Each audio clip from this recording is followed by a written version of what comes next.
Hello, everybody. Welcome to Recap, and this is an interesting one, I believe.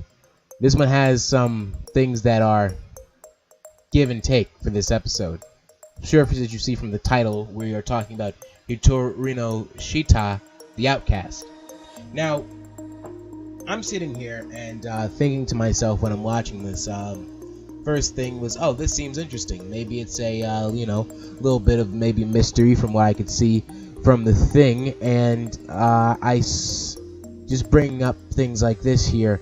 I'm thinking it's more along the lines, forgetting where it stood in the genre category. I'll put that in the description. But from now, I'm pretty sure it's a supernatural, maybe sort of mystery type anime. From what I can say from the get-go. So let me just read the about the show. The protagonist Chou leads a very common college student's life until he finds himself caught in a terrible incident that happened in a small village. As he was walking through a graveyard, Chou is assaulted by zombies. Thinking that it was over for a mysterious girl carrying a sword suddenly saves him and disappears. This strange encounter is going to take drastically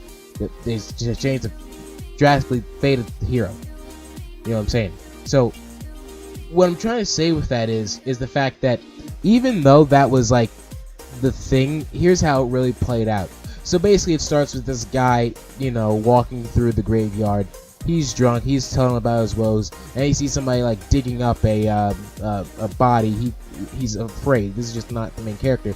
But then after that, the drunk guy basically goes and tells the police, and then they go, and then this girl named Ho is goes and gives the police officer like a fake ID or whatever, and like you could tell it was fake already just from the onset of the episode because of the fact that it's just like, okay, yeah, sure, of course it's real. And then we see a boy coming off the bus, Chou Soran. His first name's Soren, but and the crazy thing about him is that he's just like a college kid and he gets mixed up in this, and this whole thing. The episode title is The Chou Family's Secret, and while that's the episode name, you can obviously tell it's a secret, but they don't tell you just yet, and that's fine. After that, basically the guy goes and then things happen. He tries to go through the graveyard because apparently his grandfather's grave was dug up, and basically the girl lied and said that she was the grandfather's granddaughter, and thinking that he was a sister. The chief told Soren that the girl who gave him the ID must be her sister, and he was trying to figure that out. Obviously, there's a big family thing going on here, and also the fact is that you could tell that Soren has some problems with his father, whatever he did, and then he has some problems with his grandfather. Now you can see how crazy this all is, me explaining it, so you can only imagine what it's like trying to watch this. And that's the biggest part of the problem with this show for me, is just the fact that they're doing these things, but when you really think about it, like they needed just a little bit more information. I needed just a little bit of, like, in some shows, long heavy dialogue about backstory or whatever is bad, but I have to say for this it was needed, because it just really fell short, and I believe it would have been so much more palatable, at least you able to digest it better if it was just detailed better. And the girl is obviously the mascot, Ho for this. She's in the ending, and also in things of nature. The opening, by the way, it details a lot of cast and characters that'll probably be introduced later and stuff like that. That's standard fare.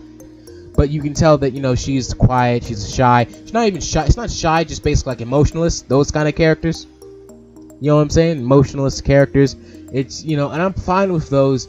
But they're a dime a dozen, just like zombies. How the mate, that stuff happened.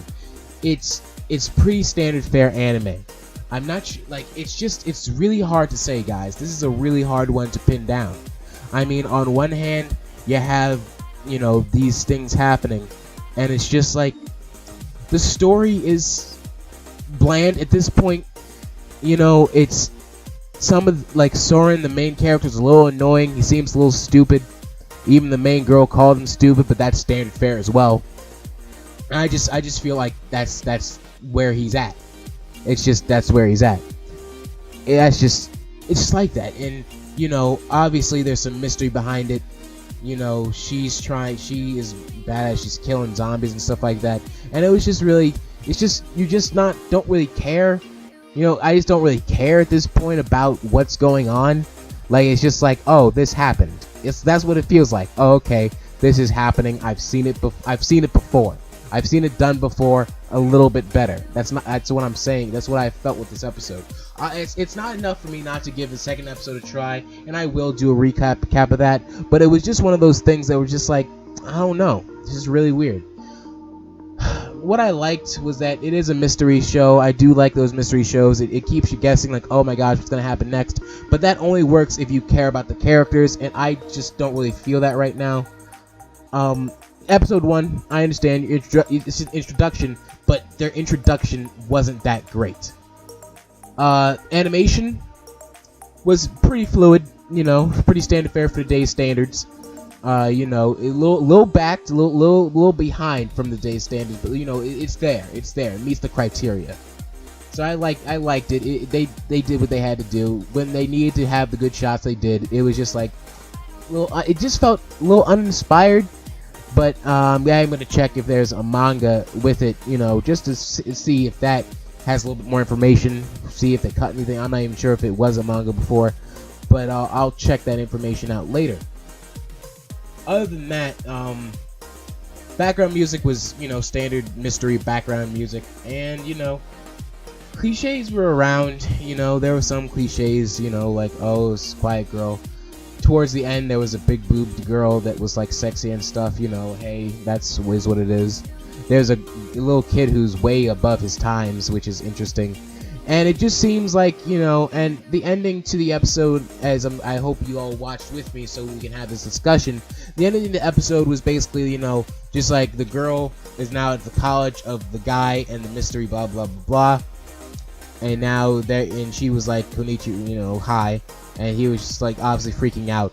The guy basically just freaks out all the time. And the thing was, before that, like when they were still in the graveyard, when he caught her, she was beginning to bury him and then started killing the people. And apparently the guy has some sort of secret power too, because the electricity that happened. Those things happened. You know what I'm saying? But it just seemed like, okay, so he'll probably have some power that is, you know, good later. And that's what it is. You know, it's tell me what you guys think, you know? Alright, guys, that's all I gotta say for this. I'm gonna watch episode 2. I hope this one isn't gonna be a one that's dropped. You know, maybe they'll redeem themselves in episode 2. Not sure. Alright, guys, hope you have a good day. Like, favorite, subscribe, and keep watching anime, man.